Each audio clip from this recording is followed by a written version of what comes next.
Okay, hello folks, welcome to this lecture. Thank you for attending.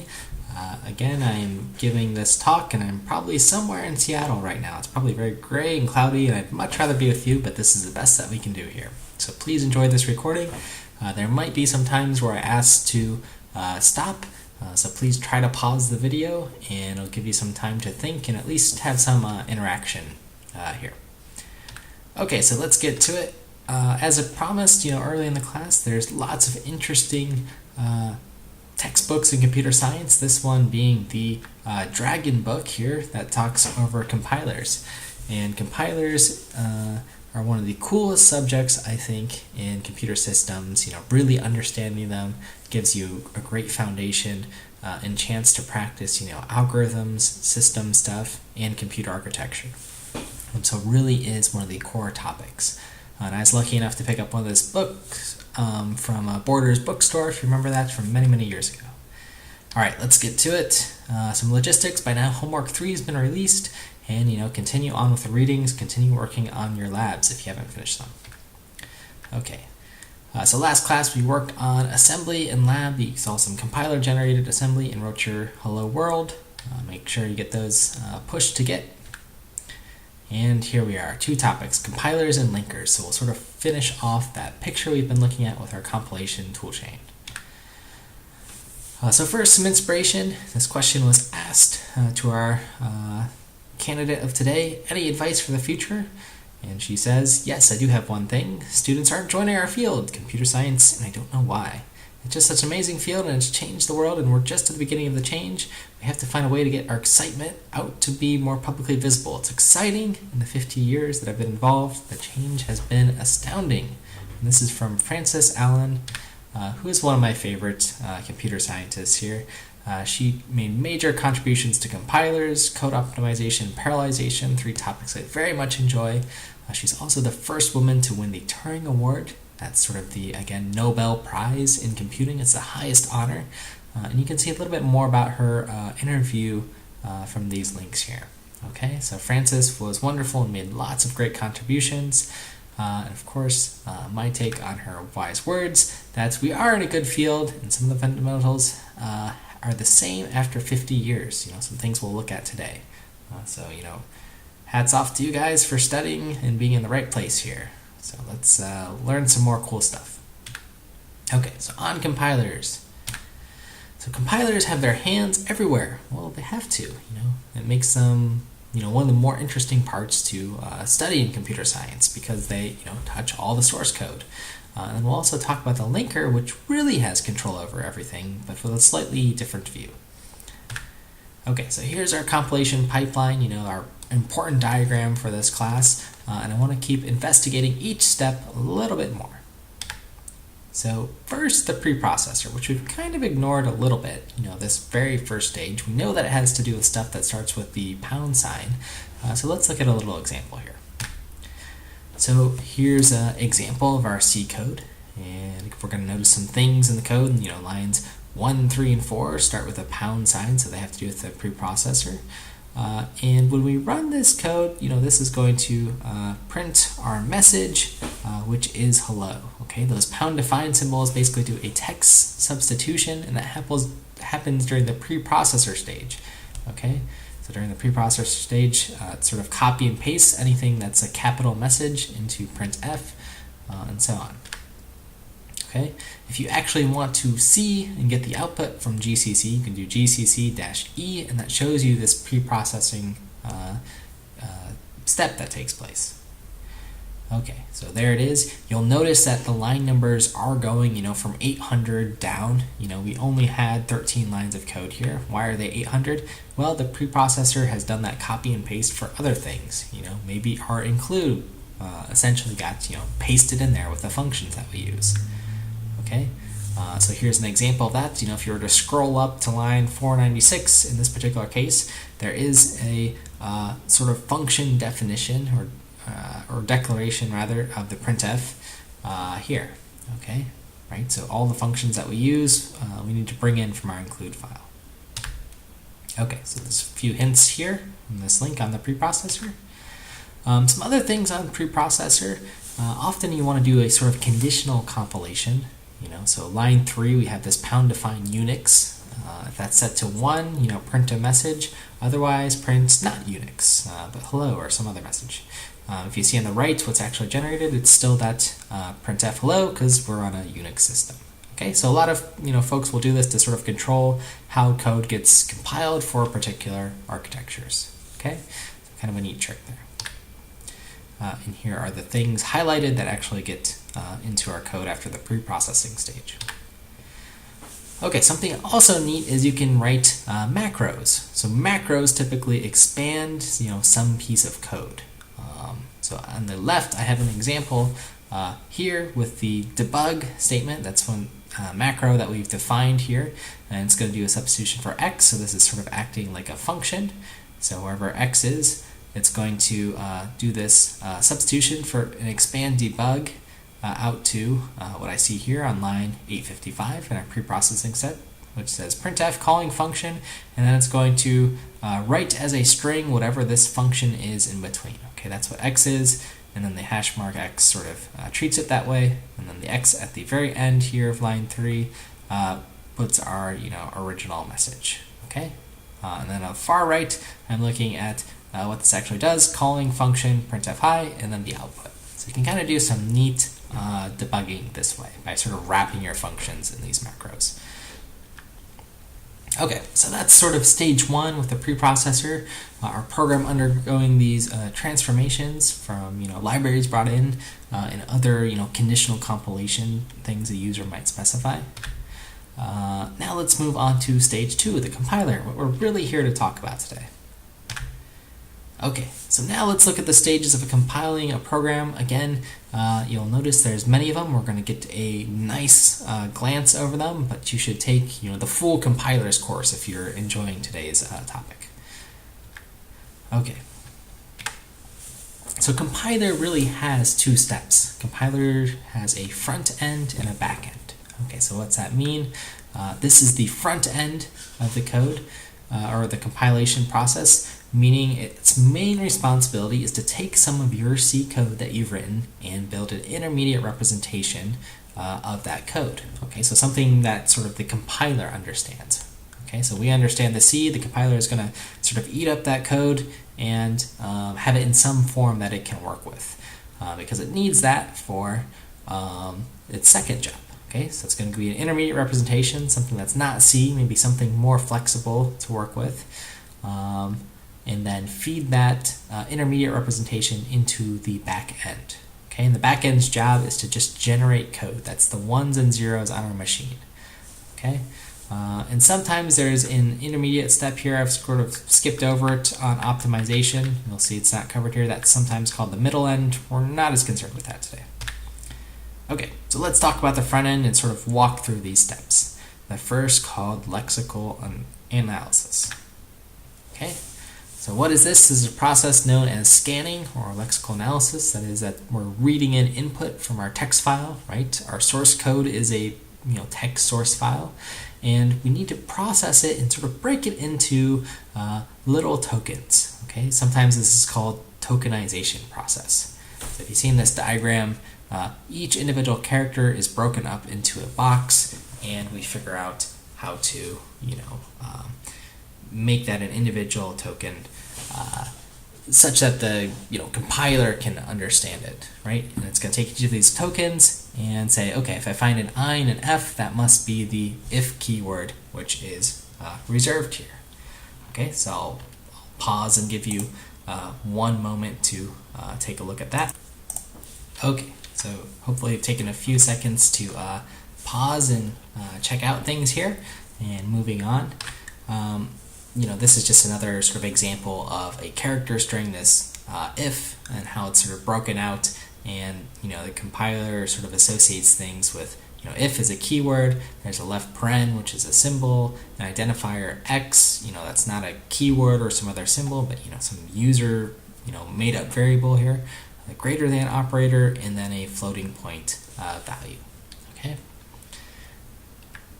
Okay, so here's each individual lexeme, and it gets categorized into tokens. Again, just illustrated there. So at this point, we don't know if we have a valid program yet. So we've broken things up into symbols. We sort of have this stream of tokens that can be read in, but we don't know if they're following the grammatical rules of a language. Okay, so in order to do that, we need to move on to the syntax analyzer stage. This is called parsing, right? If you're parsing someone as they're talking, you're trying to understand what's going on. Okay, so this is the step of figuring out if we have a valid program.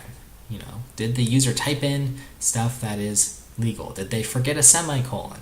Okay, those would be things that break the rules.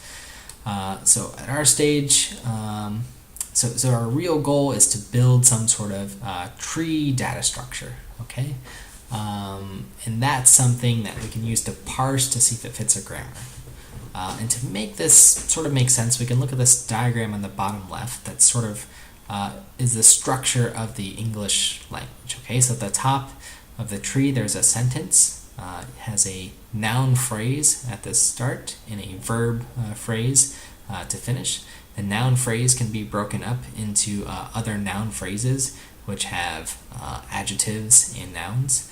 And the verb phrase can have a verb followed by some other adverb. Okay, so here's an example sentence: colorless green ideas sleep furiously. This is a valid English sentence in that it follows the rules of a grammar. Okay, so you can look at the wiki link later to see how Noam Chomsky, a famous computer scientist and linguist, amongst other things, constructed this sentence. But that's the high-level idea. Okay, so our C programs have these sort of similar rules, right? Things end in semicolons, if statements have parentheses after them, etc. Okay. So, just like in English, we have a grammar that's, sort of agreed upon for what's correct. Programming languages follow a grammar as well. These are called context-free grammars. Okay, that is, so we need to figure out what to do with our stream of tokens to understand that are they a valid sentence. So in English, here's sort of an example: the fox jumps over the log, that's valid. The jumps log fox over the, well, that's not so valid. Okay, the subject and verb are sort of placed in weird places, and that sentence doesn't make sense. It doesn't follow our grammar. Okay. So here's an example. There'll be some explanations on the next slide, but sort of following it, reading left to right. There's a program, and it has at least one statement. Okay, and that statement could be one of the two things in the following lines. Maybe an if statement with some expression, and then some other statement, and then else another statement, right? Or our program could have a statement while with an expression, and then any number of statements. Okay, so this is a little example of a context-free grammar. Okay, so the terminal symbols, which are the alphabet of our language, okay, that's how we sort of talk about things. Non-terminal are symbols defined in terms of other terminals and non-terminals. Productions are rules for how a non-terminal is defined in the terms of a sequence of other symbols, and we have a start symbol, where we begin. Okay, so that's our very first program statement. So let's highlight a few. So our program, okay, this is a production, some rule or sequence of rules, and this one happens to be our start rule. Terminal symbol, okay, for the production program, it consists of one statement or token statement, and so those are on our right hand side, and then that means our left hand side are the non-terminals. Okay, so they have things after them, right? Statement is non-terminal because it has if, parentheses, an expression which might have more things than another statement which has other things, right? They're non-terminating. Terminating stuff's on the right hand side here. Okay, so let's not get lost in the grammar too much, but just sort of continue looking at this from a C perspective to see, do we have a correct program in this form? Okay, so that's sort of our first sub-bullet to the first point. If, parentheses, 0, then 1, else 2. Well, 0, 1, and 2, those are expressions or things that can be evaluated, so that fits a rule in our grammar, that first production rule. Now the other one, if, and then a bunch of if statements in parentheses, well, that's invalid, right? We can't have those terminal symbols together, right? Those if statements. There's no production for that. Okay. So you sort of get the idea there. Our compiler will throw some warning that says, if statement found, expected expression after it, or something along those lines. So now I sort of understand what those are doing. Okay, so how do we get this into a sort of tree form? Because that's what we're sort of building toward, a tree that we can sort of walk through and then eventually generate code from. Okay, so given our actual symbols, our actual things in the programming language, we build what's called a concrete tree. So let's look at some examples. Okay, so here's a concrete tree, and I'm sort of starting, reading the text here from the bottom left. I find E, then traverse up the tree, then down the next child, then up, then to the rightmost E. Okay, here it is in arrow form. Okay, so E, that thing on the far left, that's our sort of production rule, which has E times E. So I'm starting here, it's production rule E, traverse up our tree because there's nowhere to go left, so up times, then back up, and then falling to the right, E times E. Okay. Here's a more complex rule, another production rule here. And again, I would follow down, down, down to the left, all the way to ID, sort of terminating symbol, then up, up, up, to the right, plus, and then up, up, up, to the right, E, and then back up to the right, times, up, into the E. Okay, so you can sort of trace through and see how that production rule is applied here. Okay, so you can imagine there's many of these trees and they get sort of big for big programs. That's okay. And there's a variety of ways to make these trees and traverse them. We've looked at one, and I think that's just fine. Okay, so from this tree we can generate an intermediate representation of code by doing a sort of walk through that tree like we did. Here's the best example of walking through a tree, seeing what every node is here. Okay, but before we move forward anymore, I want to do a little bit of a semantic analysis. I showed the concrete tree. I think it maps sort of nicely in this example. Okay. But as noted here, I replaced plus with a plus, sort of English sign here.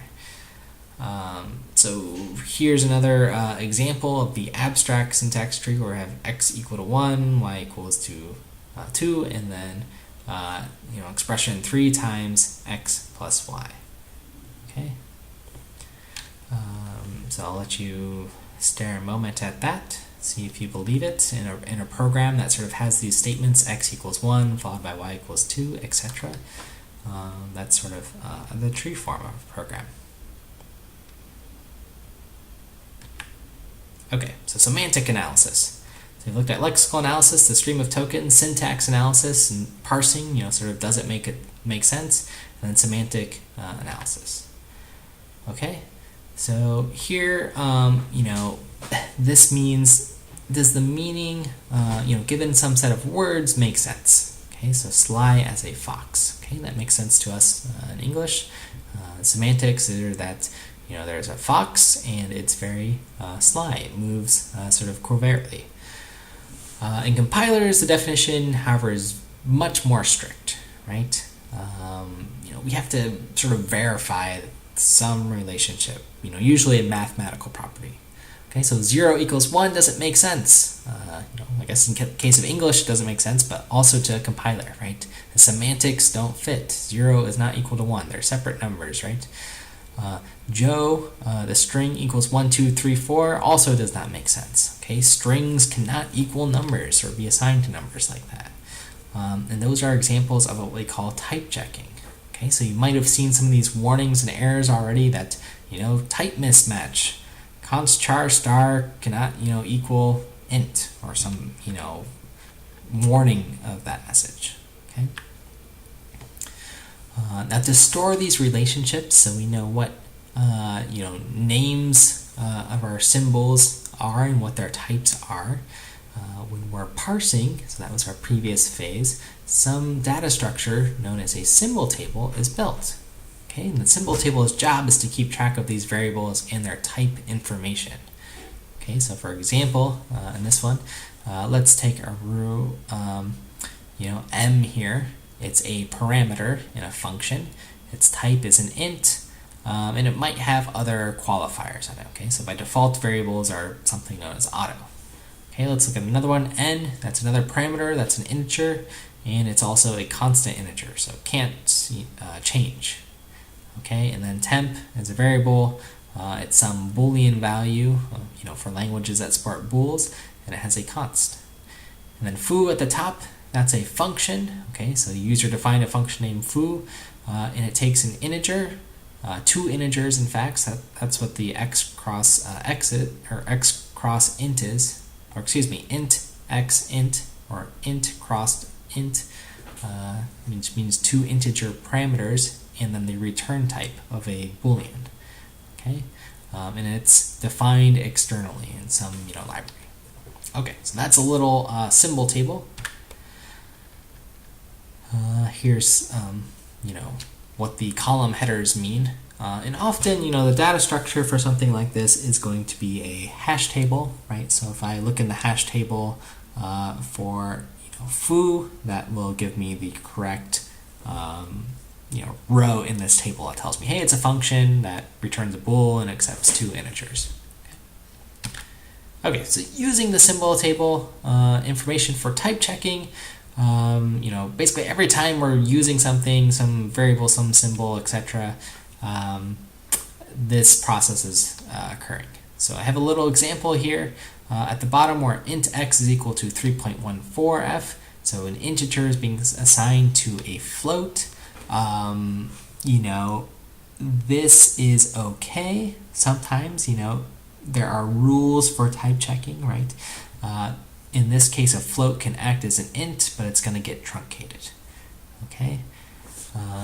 So, the type checkers have some flexibility where you can sort of demote the type, right? We're losing some information, and the program will go on.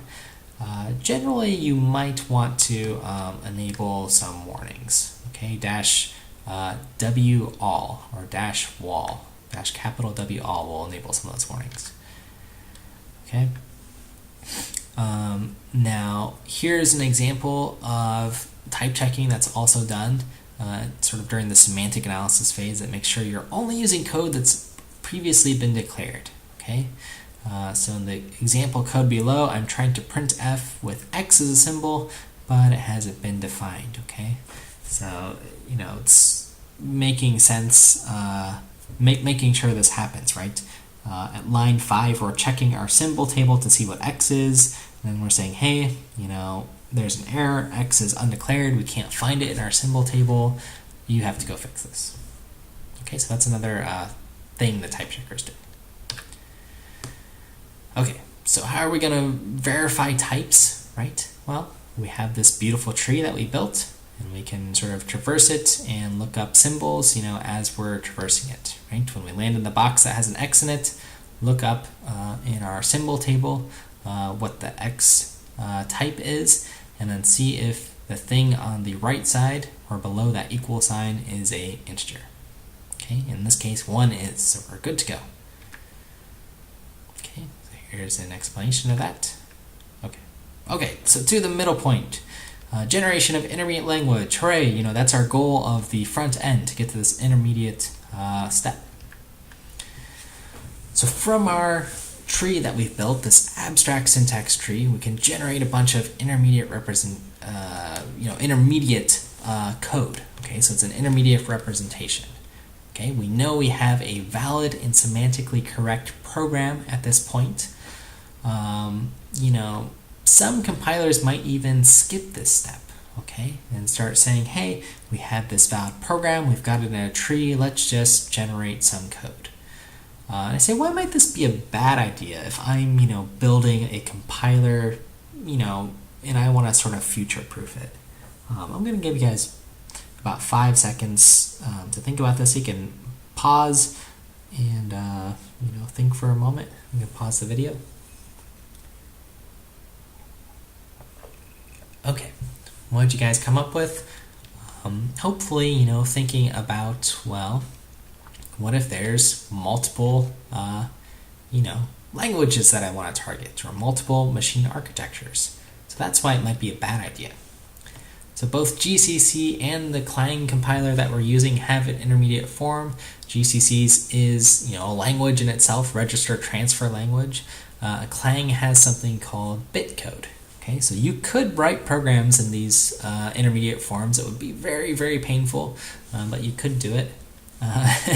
You know, these are mostly for the compilers, and often we just refer to them as the IR, or the intermediate representation.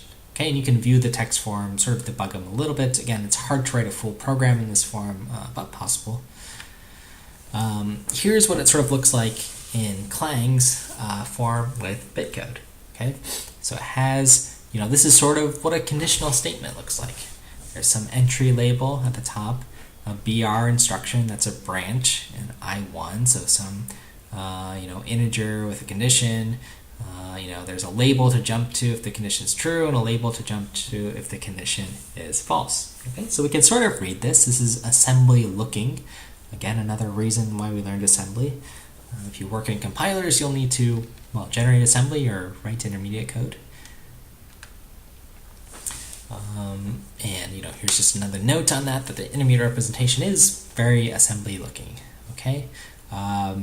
You know, since this is a form that's only in the compilers, we have some flexibility, meaning we can have as many registers as we want. You know, we can just name them %A, %B, you know, A100, whatever we want. We don't have to worry about types in this form, and we often don't have to worry about what the sort of specific instruction is. You know, is it a div q, div l, whatever? Just say it's a div. You know, things are a little bit more loose in this form. All right, so let's get to the code optimization step here. You know, this is a stage where we perform various code optimizations. We'll work, you know, more on this in the future weeks ahead. But dead code elimination, just to give you a feel, this is the idea that code that you're not using should go away. Okay, so you can, you know, sort of see it in that tree, see if stuff appears or not. Code motion is sort of moving code around to make it more efficient.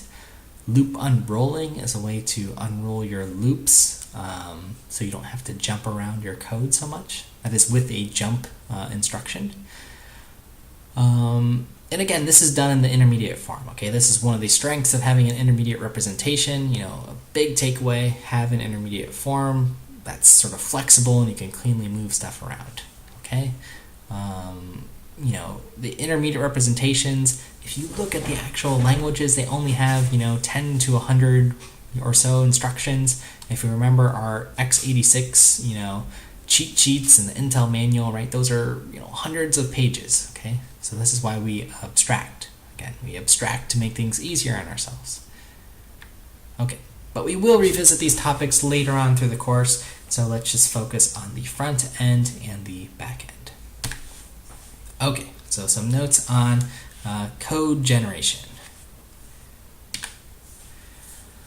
All right, so GCC and the Clang compilers, these guys are beasts at generating code. You know, that's why they're well known, well used. And I just want to make a few notes on this, sort of looking at, you know, how the backend has, you know, maybe directing to this right diagram is the best one to talk about, where there's a bunch of different languages that have front ends like Rust, Go, Swift, Lua, Julia, these fancy languages, C, C++ are there, and they all go to this intermediate form. That's the red dot in the middle, and they all have, for the back end, separate targets, okay, for what code we want to generate. And you'll notice there's a little x86 one. Okay, so that can run on our Intel machines or other x86 machines. And this is a good thing, okay? So this sort of abstraction is very nice, right? So if some new platform, some new phone comes along, for the front end, as long as it can, you know, generate the intermediate representation, it can be, worked on from our current tools. Okay. So again, this was just looking at the Clang compiler, and the example to think about is, well, think about real languages. If we had to translate English to French to Swahili back to English, you know, that's a difficult problem to do. We might lose some information. Perhaps type information, about our subjects in these sentences, etc. Okay, so let's actually do that exercise. If you've actually played the telephone game, you can read through this. So we start out with an English sentence. She's feeling under the weather, so we'll work from home today with a laptop and cup of tea. Okay, that is translated then to Afrikaans, then to Hindi, Bulgarian, Filipino, Sudanese, Kazakh, Chinese, Tagalog, and, well, when we get back to English, it turns into his discomfort with a laptop, working from home today, a cup of tea. Which, well, we lost quite a bit of information there, right? We lost the gender captured in the sentence. The sentence sounds a lot more serious to me. It's almost like a haiku. So this is sort of an example of that translation process and, how it can get complicated, okay? Okay, so let's take a short 5-minute break here. Hopefully, things are moving along, so let's pause the video.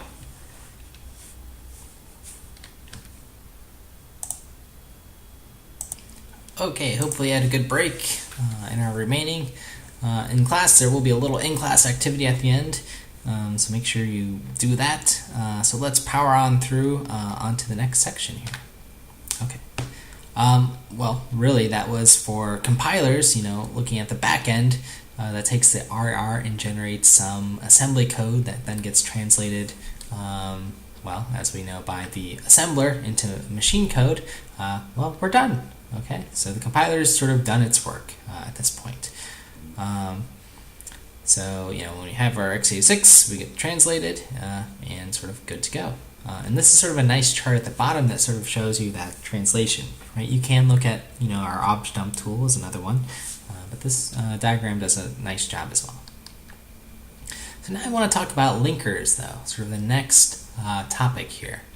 And linkers, let me just start by saying that they don't get the respect that they deserve in the programming world, right? There are whole courses dedicated to compilers, but why is there not a linker course? It's so important. Okay, we'll understand why. If you've ever seen these sort of errors where there's an unresolved external symbol, hopefully you won't see those anymore. Okay, or you'll understand where they're coming from and how to fix them. Okay, so here's an example with a linker. There's two different C files, main.c on the left and sum.c on the right.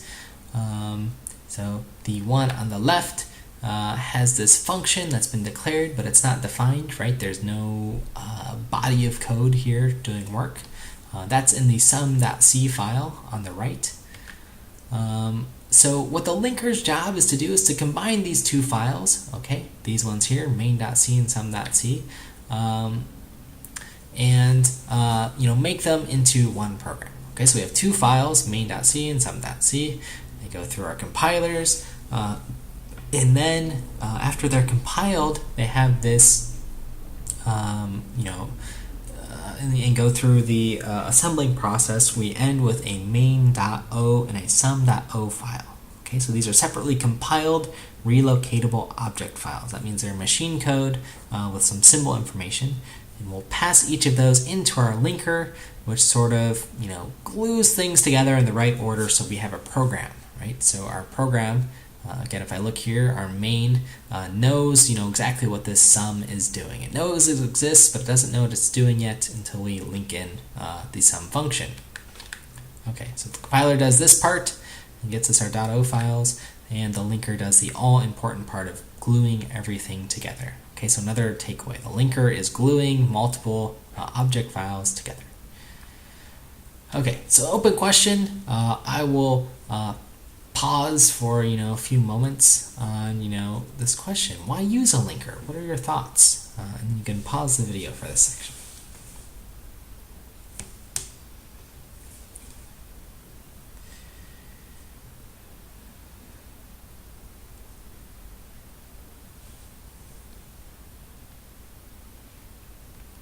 Okay, so Hopefully you've got your thoughts out and a little cheat there. But the first reason, the main one I can think of, is modularity, right? So programs can be written as a set of smaller source files, right? They don't all have to be put into one. Then you can sort of organize these blocks of code into libraries, right? So I can have a math library that has a sum function in it, or an I/O library, for instance, like standard I/O that we've been using. Okay, and then you can share those with your friends or other colleagues. Okay, so as long as I can generate that .o file, the other nice thing I can do is I only have to make changes in that sum.c file. Okay, so there's no other dependencies on that file, and I can update that as I update my object file, and then continue sharing just that updated portion of the code.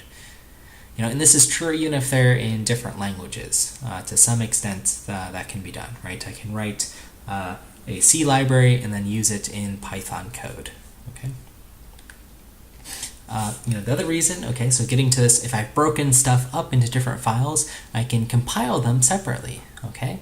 So remember, we've done this whole, lecture today on going through the compilation process, and that takes a lot of time, okay, to sort of, parse things and break them into tokens and build this tree, etc., etc. If we can separate files out, and we have these super fast machines with multiple cores on them, we can recompile, files sort of separately. And to give you sort of a scale of this, when I was at Sony, a video game took 6 to 8 hours to compile and build, right? So you start the build at night before you leave work, and then you come back tomorrow and you test, okay, to see if this works. That's not all that efficient for scale, that project's that large. So you want to figure out how fast can you make them. Saving minutes or hours is very valuable to companies. So here at the bottom is an example of a company called FastBuild, which has one of the best sort of compilation systems, for the C and C++ languages. And you can see their benchmarks at the bottom. So, be skeptical, I suppose, but you can see they're much, much faster, on the order of only a few, 4 minutes total compared to Visual Studio, which is 16 or 17 minutes there. Okay. And then finally, another reason to use a linker is the space efficiency, okay? So if I have these common files that I'm sort of building into libraries, they can be aggregated into a single file, okay? And they can be done in two different ways. One is statically, okay? So I built my math library, my sum.o file, and then when I compile my programs, I can insert directly into the final, binary executable, somewhere in that program stack, this .o file, okay? And it's done pretty efficiently, right? So if I bring in the whole standard input library, if I don't use printf, I don't need to include it. In the sort of analogy for static library, think about this as, going to the library and only putting the library books in our backpack that we need, right? That's sort of efficient. You've got everything that you need. You do have to carry it with you, right? You need all that knowledge, but you have it.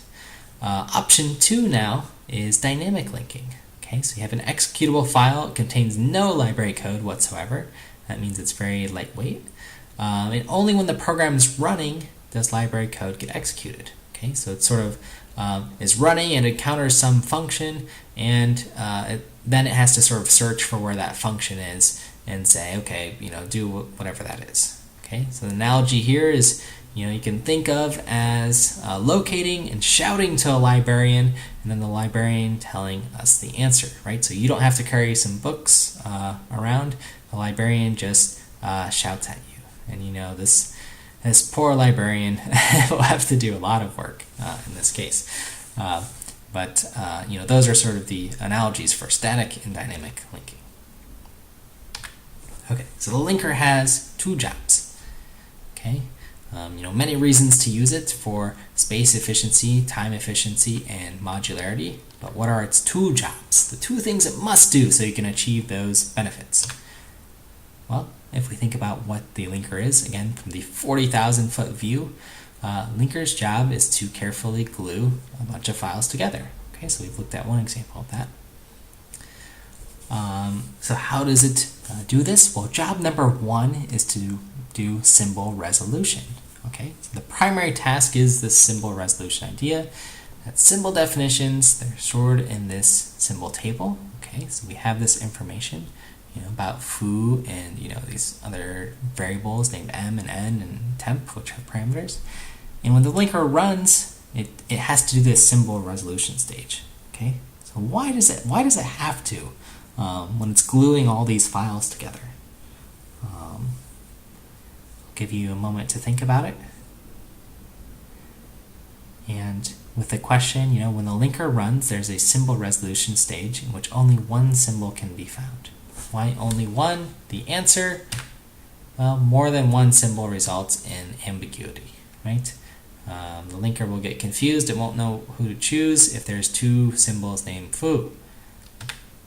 Okay, so example of just finding the symbols. Here's some of the symbols. An array is named array. Sum we've looked at, our main function. Okay, so from our one of our favorite tools, again, remembering objdump, we looked at it for disassembly. But if we pass in the -t flag, this gives us the symbol table, okay, of different symbols that we found. Okay, so some of these you'll notice if you look sort of down the columns there for sort of helping the compiler do some work, but they're all there. And now the next job, okay, so we're sort of making sure we find one unique symbol.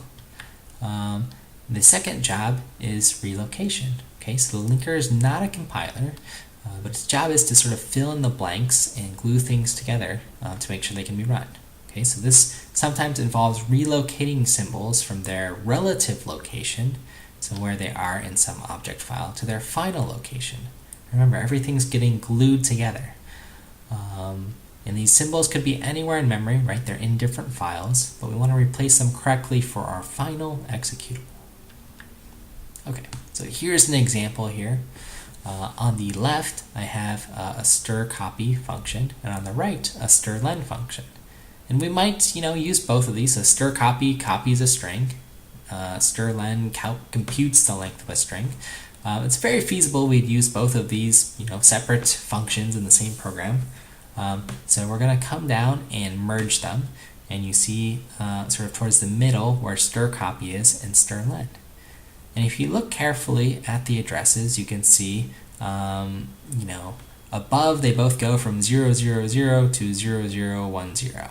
Okay, but here when we glue them together, we had to modify stir lens and update those new addresses after the merge. Okay. And that way, both things are kind of updated and can live and can coexist in one program. Okay, so the linker can work with 3 different kinds of object files to perform its job. One is an executable file. Sometimes these are just named a.out. We've been explicitly specifying with -o what they are. -o my program, -o my queue, etc. Relocatable object files are the second type. They contain some code in a data file that must be combined to form an executable. So there's only one main function amongst all the files here, right? So we had that sum.o relocatable object file. And then finally we have our shared object file. Okay, these are .so files. These are libraries that can be called dynamically, right? This was our example with shouting to a librarian. Okay, so this is sort of where I want to pause us, right? We can learn all about linkers and loaders. This is a great resource for doing it. But I want to give time for the in-class activity, and we'll actually pick up a little bit more on linkers in the next week. We'll have a what's likely to be a full lecture and short or take-home lab in the future. Okay, hope you enjoyed that, and you can ask any questions as you need, and then we'll see you soon.